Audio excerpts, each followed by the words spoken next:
देखिए Joseph Prince के साथ। चलो अपने पिछले सप्ताह वाली श्रृंखला को जारी रखें और अब हम अभी भी फिनाले पर ही आ रहे हैं।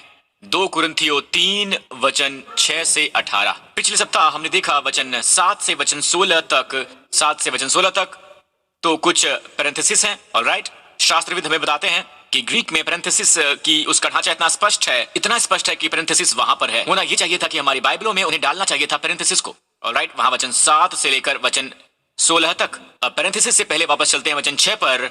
ऑलराइट, वचन 7 में एक पैरेंथेसिस होना चाहिए था। वचन 7 में आप समझ रहे हैं?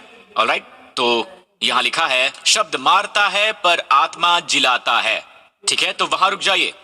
ये कहां जारी रहता है? पैरेंथेसिस उदाहरण देता है दो वाचाओं का, नई और पुरानी, दंड की सेवकाई और मृत्यु की सेवकाई। ऑलराइट, तो ये है हमारी सूचना।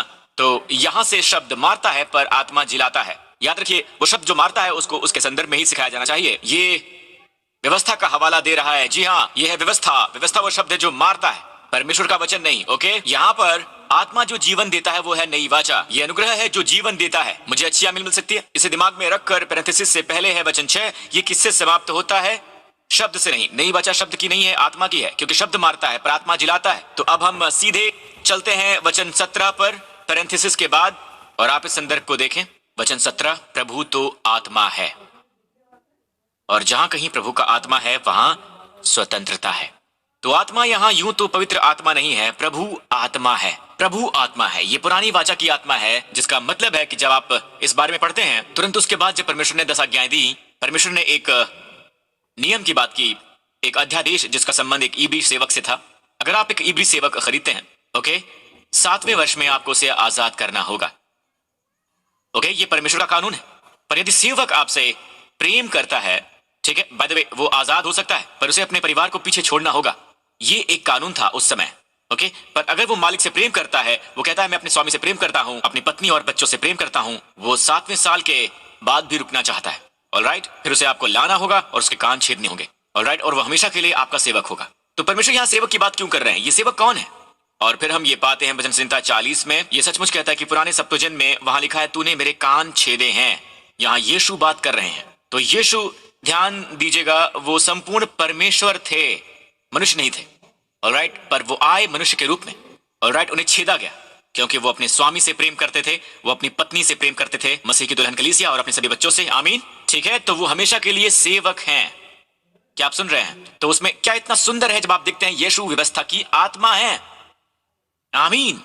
व्यवस्था की हर एक रीति, हर जानवर की बलि यीशु मसीह की ओर इशारा करती है, पर उसके बजाय यहूदी इसमें कोई भी मकसद नहीं देखते हैं जिसके लिए व्यवस्था दी गई है। आप इसके बारे में पढ़ेंगे। चलिए अब अपने आज के संदेश की ओर बढ़ते हैं। ऑलराइट, क्या आप सब तैयार हैं? अच्छे से दिख रहा है? अगर आप नहीं चाहते और आप अपनी हार को रखना चाहते हैं तो मेरा सुझाव है कि आप इसी समय चले जाइए, क्योंकि अब जो आप देखने वाले हैं वो आपके हृदय का पर्दा दिखाएगा। ठीक है, अंधकार जाने ही वाला है और वो मेंटल ब्लॉक जाने ही वाला है। क्या आप तैयार हैं? हम यहाँ पर पर्दे की बात कर रहे हैं और पता लगाने वाले हैं कि वहां पर यह पर्दा लगाता कौन है। ओके, तो आप कुछ ऐसा सुनने वाले हैं जो आपको आजाद करेगा। तो मैं संदेश से आगे निकल आया हूं आपको यह बताने कि प्रभु का आत्मा कहां है। जहां सचमुच प्रभु ही आत्मा है वास्तव में, वहां पर है आजादी। आप पाने वाले हैं जीवन, आजादी और स्वतंत्रता। अब इस वचन 12 की ओर देखिए। चलिए वचन 12 की ओर। वचन 12 हमने वहां छोड़ा था वचन 11 पर, और अब चलेंगे 12 पर। तो ऐसी आशा रखकर हम हियाव के साथ बोलते हैं। हियाव हमेशा उसी ग्रीक शब्द में है, हियाव और सादगी। हियाव वहां सादगी के रूप में भी प्रयोग हो सकता है, ग्रीक वर्ड है। दूसरे शब्दों में, हम छुपी हुई चीजों के बारे में बात नहीं करते, ऑलराइट, लेकिन जो भी छुपा हुआ है उसमें से यीशु को बाहर निकालते हैं। पिछले हफ्ते यूसुफ की बात हुई थी। अगर आप उस पुराने नियम की आत्मा के बारे में देखें, अगर आप देखते हैं पुराने नियम में यूसुफ यीशु का ही प्रकार है, और आप कहते हैं कि वाह प्रभु की स्तुति हो कि अंत में कैसे उसके भाइयों ने, उसके शारीरिक भाइयों ने उसे नकार दिया, इजराइल ने यीशु को नकार दिया, और अंत में इजराइल ने उनका स्वागत किया और पूरा संसार पूरी तरह से पुनर्जीवित होगा, यहां तक कि मुर्दों में से भी जीवन होगा। क्या आप सुन रहे हैं? तो परमेश्वर छुपा देते हैं इन सब कहानियों और उदाहरणों को, पर हमें इन उदाहरणों को नीचे देखने की आवश्यकता है और हर उदाहरणों से यीशु को बाहर लाने की आवश्यकता है, और वो जीवन है। आमीन। तो हम इस्तेमाल करते हैं अत्यधिक सादगी और बोलने का हियाव, और मूसा की नाई नहीं जिसने अपने मुंह पर पर्दा डाला था ताकि इजराइल उस घटने वाली वस्तु के अंत को ना देखे। यहाँ ग्रीक में अंत है अंतिम मकसद। हर व्यवस्था का अंतिम मकसद क्या होता है? मसीह। मूसा की तरह नहीं, मूसा व्यवस्था का प्रतिनिधित्व करता है और एक पर्दा है जो व्यवस्था के साथ चलती है, और बाइबल कहती है कि अगले वचन में, परंतु वो मतिमंद हो गए। इजराइल की संतान वो मतिमंद हो गए, क्योंकि आज तक पुराने नियम के पढ़ते समय उनके हृदयों पर वही पर्दा पड़ा रहता है, पर वो मसीह में उठ जाता है। तो कुछ लोग हैं जो पढ़ते हैं, खासकर जब आप व्यवस्था के अधीन होते हैं, जैसे कि इजराइल की संतान है। ओके, जब आप व्यवस्था के अधीन होते हैं, आप बाइबल पढ़ते हैं, तो आप जो भी देखते हैं वो है हमें ये करना चाहिए, हमें ये करना चाहिए, हमें ये करना चाहिए। आप यीशु को नहीं देखते हैं। मैं आपको कुछ बता दूं, परमेश्वर कुछ छिपाते हैं, फिर से मैं दिखाऊंगा कि यीशु आत्मा है। ओके, मैं आपको दिखाऊंगा ये उत्पत्ति अध्याय 13 में। ऑलराइट, पर अब्राहम उत्पत्ति 13 की ओर देखिए। जब लूत अब्राहम से अलग हो गया, तब उसके पश्चात यहोवा ने अब्राहम से कहा, आंख उठाकर, ओके रुक जाइए, इस लूत की ओर देखिए। अंग्रेजी में LOT। लूत अब्राहम का भतीजा था, और परमेश्वर ने अब्राहम से कहा, बस तू और तेरी पत्नी बाहर आ जाओ, आ जाओ। ऑलराइट, और वो अपने साथ ले आया अपने भतीजे लूत को, और लूत बहुत सारे मुसीबत की जड़ था। ओके, तो अंत में लूत ने उसे छोड़ दिया, थैंक गॉड। ऑलराइट, यही परमेश्वर की योजना थी। तो लूत चला गया। ओके, शायद आपके जीवन में भी लूत हो, जिसके बारे में परमेश्वर ने आपको रोका था, पर आप एक बहुत बड़ी मुसीबत में हैं। तो लूत के जाने के बाद, और ये आपका पति या पत्नी नहीं है, ओके, उसे तलाक के बहाने के रूप में मत लीजिए, बिल्कुल भी नहीं। ऑलराइट, तो जब लूत अलग हुआ था, ओके, इस तरफ देखिए, लूत अलग हो गया था। ये नाम लूत इब्री में असल में है पर्दा, पर्दा। तो हम अब्राहम की संतानें हैं, है ना। पर जिस पल पर्दा अब्राहम को छोड़कर चला गया, परमेश्वर ने कहा कि अपनी आंखें उठा। वो देख सकता था। वो क्या देख सकता था? अपनी विरासत। जिस स्थान पर तू है, वहां से उत्तर दक्षिण पूर्व पश्चिम चारों ओर दृष्टि कर। पहले उत्तर की ओर, क्योंकि एक उत्तर, ये मत भूल। ऑलराइट, सबसे पहले उत्तर ही आता है, फिर उत्तर दक्षिण पूर्व पश्चिम चारों ओर दृष्टि कर। जितनी भी भूमि तुझे दिखाई देती है, उस सब को मैं तुझे और तेरे वंश को युग युग के लिए दे देता हूं। आमीन। तो आप अपनी विरासत नहीं देख सकते हैं, या अपने बच्चों की विरासत को नहीं देख सकते हैं, जब तक कि पर्दा उठ न जाए। तो सबसे पहले किस व्यक्ति ने वहां पर पर्दा लगाया? क्या ये परमेश्वर थे? क्या परमेश्वर ने वहां पर पर्दा लगाया? उनके मन वचन 14 की ओर देखते हैं, उनकी बुद्धि, ठीक है, अंधी कर दी गई थी। ध्यान दीजिए, उनकी बुद्धि अंधी कर दी गई थी। इजराइल की संतान जब वो पुराना नियम पढ़ते हैं, यीशु को नहीं देखते हैं। क्यों? अंधेपन की वजह से, अंधापन हो गया था उन्हें। अब यह है 2 कुरिन्थियों अध्याय 3। अगर आप इस पर बने रहें, ऑलराइट, और आप अध्याय 4 पर जाइए, अगला वचन, वचन 3, इसमें लिखा है, पर यदि हमारे सुसमाचार पर पर्दा पड़ा हुआ है, तो ये नाश होने वालों के लिए ही पड़ा है। इस शब्द पर्दा पड़ा है कि और जरा गौर कीजिएगा, ठीक है। कोई सुसमाचार प्रकट नहीं हो रहा है। विश्वासी या फिर अविश्वासी, नष्ट होने वाले कभी नहीं देखते हैं कि वो नरक में जा रहे हैं। अवसाद से, नाश से, रोग से, जो भी हो, अगर कोई नष्ट होने वाला व्यक्ति है, तो सुसमाचार पर पर्दा पड़ जाएगा। क्या आप सुन रहे हैं जो मैं कह रहा हूं? अगर सुसमाचार पर पर्दा पड़ा है, तो ये पर्दा उन पर पड़ा है जो नष्ट हो रहा है, क्योंकि ये पर्दा ना पड़ा हो तो वो नष्ट नहीं होंगे। अगला वचन, किसने ये पर्दा डाला हुआ है? किसके मनों पर? परमेश्वर ने नष्ट होने वालों के मनों पर, जिनकी बुद्धि को इस संसार के ईश्वर ने अंधी कर दी है। गौर करें इस छोटे से जीओडी पर। कैसे शैतान को ये उपाधि मिली छोटे से जीओडी में? कैसे हुआ? ये सब इसलिए हुआ क्योंकि अदन की वाटिका में परमेश्वर ने आदम को छोटा जीओडी बनाया था। परमेश्वर बड़े जी हैं, ऑलराइट, पर परमेश्वर ने आदम को प्रभु के अधीन बनाया था कि शैतान को प्रभावहीन करें और धरती पर राज्य करें। पर आदम ने राजद्रोह किया, शैतान को बिक गया और शैतान ने उसकी उपाधि ली। पर मत भूलिए कि अंतिम आदम यीशु मसीह आया, और वो जो उसकी प्रभुता के अधीन है, तो वो इस संसार के प्रभु के अधीन नहीं है। इसलिए ये इस संसार का है, वो हमारे प्रभु के राज्य का प्रभु नहीं है। आमीन। तो वो इस संसार का प्रभु है, और उसने लोगों के मन अंधे कर दिए हैं। और वो लोगों के मन कैसे अंधे करता है? पर्दा क्या है? हमने अभी भी पढ़ा है, पर्दा क्या है? व्यवस्था। पर्दा है व्यवस्था। वचन 7 से ये लगातार है। मृत्यु की वाचा जो पत्थर पर तराशी गई है, वो है दंडाज्ञा की सेवकाई। नीचे तक उनके हृदयों पर एक पर्दा है। जब तक आप व्यवस्था को थामे रहते हैं, यहां तक कि विश्वासी भी व्यवस्था को थाम लेते हैं, वो चीजें नहीं दिखते हैं। तो यहां ये लिखा है कि शैतान इन लोगों के मन अंधे कर देता है, इसलिए वो नष्ट हो रहे हैं, ऑलराइट, ताकि मसीह जो परमेश्वर का प्रतिरूप है, उसके तजोमय सुसमाचार का प्रकाश उनके ऊपर ना चमके। शैतान ने उनके मन क्यों अंधे कर दिए हैं? शैतान ने उनके मन क्यों अंधे कर दिए हैं? क्योंकि शैतान मसीह के तजोमय सुसमाचार के प्रकाश से बहुत डरता है। यह समझना बहुत ही मुश्किल है। शैतान डरता है कि सुसमाचार में मसीह का तेज लोगों पर चमकेगा। मैं से कुछ इस तरह से कहना चाहूंगा, जब कोई खूबसूरत लड़की गुजरती है और आपकी पत्नी बहुत जल्दी से आपकी आंखें ढप लेती है, वो इसलिए क्योंकि वो सुंदर है। अगर कोई बुजुर्ग औरत गुजरती है तो आपकी पत्नी परवाह नहीं करती, वो आंखें नहीं ढांपती है। अगर आपका सुसमाचार इतना अनाकर्षक है तो शैतान क्यों अंधा करेगा लोगों की आंखों को, उनके मन और उनके हृदयों को? क्यों? क्योंकि जो हमारे पास है वो बहुत आकर्षक है।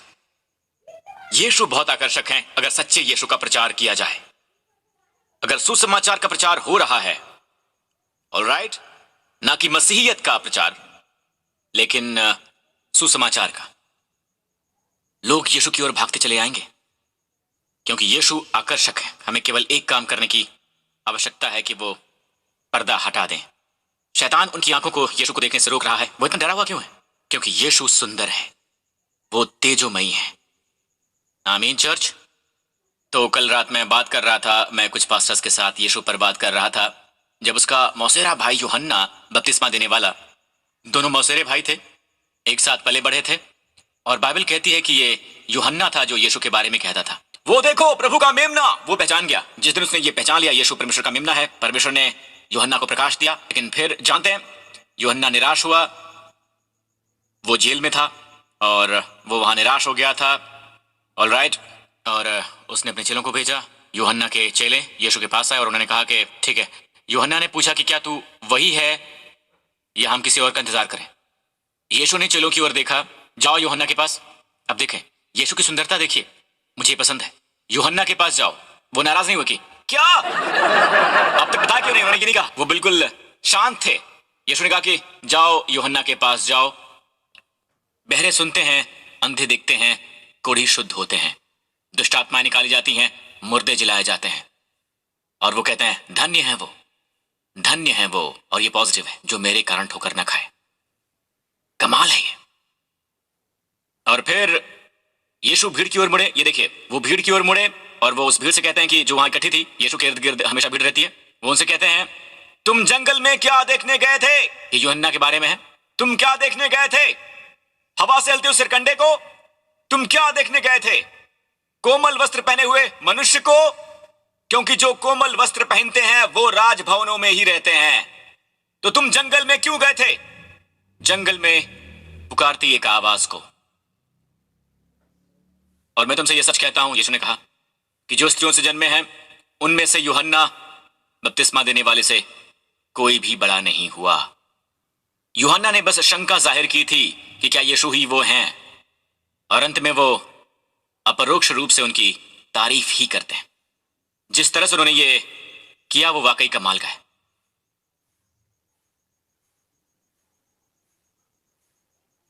आमीन। ये छोटे छोटे निशान हमें बहुत पसंद है, मुझे बहुत पसंद है। वो यीशु के पास बच्चों को छूने के लिए लाए। माता पिता कतार में लगे रहते और यीशु से मांगते थे कि वो उसे छुएं। वो बस एक स्पर्श ही मांगते थे, और बाइबल कहती है यीशु ने नन्हे बच्चों को अपने बाहों में उठा लिया। ये सारे बहुत ही छोटे से इशारे हैं जो बताते हैं हमारे प्रभु कितने सुंदर हैं। शैतान ही लगता है कि उनकी सुंदरता देखने से लोगों को अंधा करे। और आज के मसीहत के कुछ लोग प्रचार कर रहे हैं मांग करने वाले यीशु की बजाय पूर्ति करने वाले यीशु की। और मत भूलिए, अनुग्रह का मुख्य तत्व है आपूर्ति, व्यवस्था का मुख्य तत्व है मांग। क्या आप समझ पा रहे हैं? ओके, वचन 15। और आज तक जब भी कभी मूसा की पुस्तक पढ़ी जाती है तो उनके हृदय पर पर्दा पड़ा रहता है। मूसा बाइबल की पहली 5 पुस्तकों में से है। फिर से ये पुराना नियम है, यानी तोरा, ओके, यानी कि पेंटाट्यूक, ऑलराइट। जब भी मूसा की पुस्तक पढ़ी जाती है उनके हृदय पर पर्दा पड़ा रहता है, परंतु जब कभी उनका हृदय प्रभु की ओर फिरेगा तब वो पर्दा उठ जाएगा। पर्दे को कैसे हटाना है? ऑलराइट, आज भी जब मैं बाइबल को पढ़ता हूं, ओके, जैसे पिछली रात मैंने बाइबल पढ़ी थी, बाइबल खोली और मैं प्रभु की ओर मुड़ा, क्योंकि मैं नहीं कह सकता कि मैं एक पास्टर हूं, मुझे बाइबल की जरूरत नहीं है, मैंने लंबे अरसे से प्रचार किया है। नहीं नहीं नहीं नहीं, मैं यीशु के बिना एक मूर्ख हूं और कुछ नहीं। किसी ने आमीन नहीं कहा। थैंक गॉड, सबको आशीष मिले, हालेलुया। आप मुझे पसंद हैं, आमीन, थैंक यू वेरी मच। ठीक है, तो मैं बिना यीशु के कुछ भी नहीं हूं। आप क्या पा सकते हैं जब तक कि प्रभु ना चमके? आमीन। मुझे प्रभु की ओर मुड़कर कहना था कि प्रभु, मैं कल बाइबल पढ़ रहा था, मैंने कहा प्रभु मैं आपकी ओर मुड़ता हूं। इतना ऊंचा नहीं, प्रभु मैं आपकी ओर मुड़ता हूं। मैंने कहा प्रभु मुझसे बात कीजिए।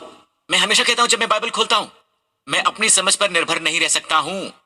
मैं इतना स्मार्ट नहीं हूं और कोई भी इतना स्मार्ट नहीं है कि बाइबल जान सके। तो पता है मैंने कल क्या देखा? वो भाग देखा जहां यीशु अपने शिष्यों से कहते हैं, जाओ रोगियों को चंगा करो, कोढ़ियों को शुद्ध करो, मुर्दों को जिलाओ, तुमने सेत में पाया है सेत में दे दो। ये कितना कमाल का है। मैं इसे कितनी बार पढ़ता हूं और मैंने ये कभी नहीं देखा है।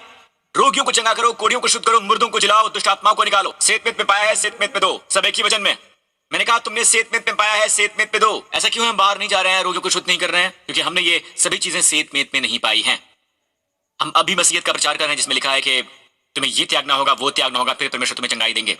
तुम्हें पहले ये त्यागना होगा, वो त्यागना होगा, उसके बाद दुष्ट आत्मा निकलेगी। तुम्हें ये त्यागना होगा, तुम्हें वो त्यागना होगा, तुम्हें ये करना होगा, तुम्हें वो करना होगा। और इसकी वजह से हमने लोगों को सेत में नहीं पाने दिया है। हमने सेत में नहीं पाया। तो नहीं जानते कि रोगियों को चंगा करने के लिए कैसे सेवकाई करनी है, दुष्ट आत्माओं को कैसे निकालना है, कोढ़ियों को कैसे शुद्ध करना है, या मुर्दों को जलाना। इनके लिए अब भी दाम चुकाना पड़ता है। तुम्हें ये त्यागना होगा, तुम्हें पश्चाताप करना होगा, तुम्हें ये करना होगा। पर असल में यीशु कहते हैं कि तुमने सेत में पाया है सेत में दे दो, इसे मुफ्त में दो, मुफ्त में रोगियों को चंगाई दो, मुफ्त पाओ। क्योंकि हमने अपनी मानसिकता में मुफ्त नहीं पाया, ठीक है, इसलिए हम मुफ्त में नहीं दे पाते हैं। वाह, केवल एक वचन, सिर्फ एक वचन। गौर करें कि जब यीशु भीड़ में लोगों को चंगा करते हैं, मुझे पता है कि उनमें से कुछ लोग तंत्र मंत्र में लगे होंगे। मेरे ख्याल से उन सब ने सब कुछ नहीं त्यागा होगा। मुझे यकीन है कि कुछ लोग अपने विवाह वाली मुसीबत में पड़े होंगे। कुछ विवाह मुसीबत में जरूर होंगे, मुझे यकीन है। आप वहां पर भीड़ रखें और आपको उसमें अवश्य ही बहुत सारा कबाड़ भी मिलेगा, राइट? और फिर भी बाइबल में लिखा है कि जितनों ने उसे छुआ था वो पूरी तरह संपूर्ण बना दिए गए। मुद्दा सिर्फ विश्वास का है कि इन चीजों को यीशु की विशालता और दयालु हृदय से आपको वंचित ना रखने दे। और सबसे महत्वपूर्ण यह है कि अपने पूरे कबाड़ के साथ यीशु के पास आ जाओ। आप इसे नहीं हटा सकते हैं, अगर आप चाहें भी तो भी केवल वही हटा सकते हैं। उनके पास आओ और उन्हें स्वयं को प्रेम करने दो। आमीन। यह संदेश केवल उद्धार के लिए नहीं है, यह संदेश पापियों के लिए नहीं है। जैसा मैंने कहा है कि आप में से कितने स्वयं को साफ करते हैं नहाने से पहले। मुझे कुछ देर रुकना पड़ता है जहां भी मैं प्रचार करता हूं पूरी दुनिया में, जहां मैं कुछ भी कहता हूं और सुनते हैं कि हंसते भी हैं। पता है आपको, पता है कुछ लोग, आप नहाने आते हैं, यीशु वो स्नान है। आप खुद को स्नान करने से पहले साफ नहीं करते। यीशु के पास आओ जैसे कि आप हैं। वो स्नान है जो आपको साफ कर देगा। तो ध्यान दीजिए, यह बस केवल एक उद्धार का संदेश नहीं है, यह विश्वासियों के लिए एक संदेश है। जब तक कि हम यीशु को रूबरू नहीं देख लेते हैं। मुझे अच्छी आमीन मिल सकती है? ओह माय गुडनेस, मैं समाप्त नहीं कर सकता, मेरा समय खत्म हो गया है। और ये क्या है? मेरी योजना थी वचन 18 तक जाने की। आमीन। पर यह अच्छा है, यह अच्छा है कि हम समय लेते हैं, कि हम जीवित परमेश्वर के भ्रष्ट न होने वाले वचन पर समय ले लेते हैं। साथियों, अभी आपने जो सुना है वो एक जीवित सच्चाई है।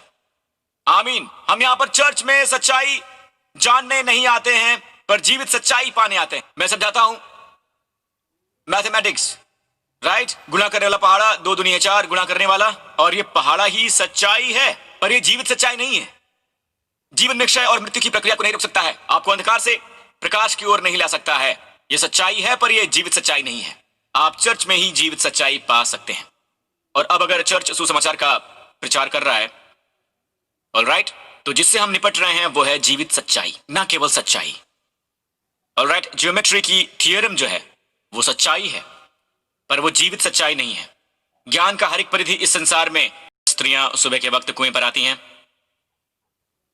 और वो दोपहर में आई, और यीशु जानते थे कि वो वहां पर क्यों है। वो जीवन जल तलाश रही थी, केवल जल बल्कि जीवन जल। यीशु के पास वो जीवन जल है। जब मैं आपको ये जल देता हूं तुम फिर कभी प्यासे नहीं होगे। यीशु ने उससे कहा कि तुम्हारे 5 पति हुए हैं, पहले से ही 5 मनुष्य, 5 पति। जिसके साथ तुम रह रही हो वो है 6वां, और वो तुम्हारा पति नहीं है।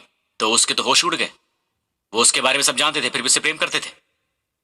पर यीशु 7वें व्यक्ति थे और उसे विश्राम प्राप्त हुआ। मुझे अच्छी आमीन मिल सकती है?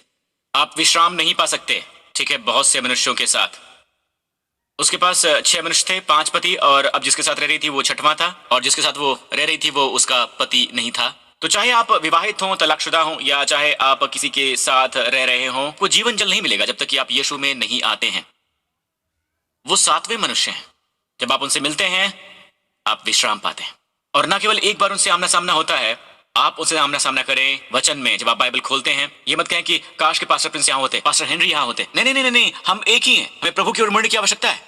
जब मूसा उसका चेहरा लोगों के लिए ढका हुआ था, ठीक है, क्योंकि लोग इतने डरे हुए थे, राइट। पर बाइबल में लिखा है निर्गमन 34 में, उसने लोगों से बात करना बंद किया, वो परमेश्वर की उपस्थिति में गया, वो पर्दा हटा दिया गया, इसलिए उसका चेहरा चमक रहा था। उसने परमेश्वर का तेज देखा, परमेश्वर ने उससे आमने सामने बात की। सुनिए जो मैं कह रहा हूं, जब भी आप परमेश्वर की ओर मुड़ते हैं, जिस पल इजरायली परमेश्वर की ओर मुड़े और पर्दा हटा दिया गया और वो कहते हैं, माय गुडनेस बरुख हबा हशेम अडोनाई, मैंने कभी नहीं देखा, धन्य है वो जो प्रभु के नाम से आता है, यीशु हमारे मसीहा हैं, हम कैसे नहीं देख सकते।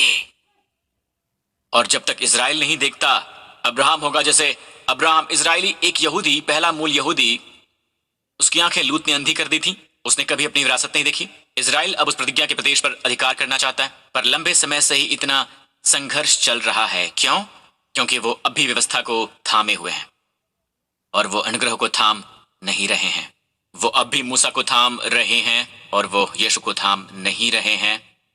सेवक पर विश्वास कर रहे हैं, पुत्र पर नहीं, इसलिए वो अपनी विरासत नहीं देख पाते हैं।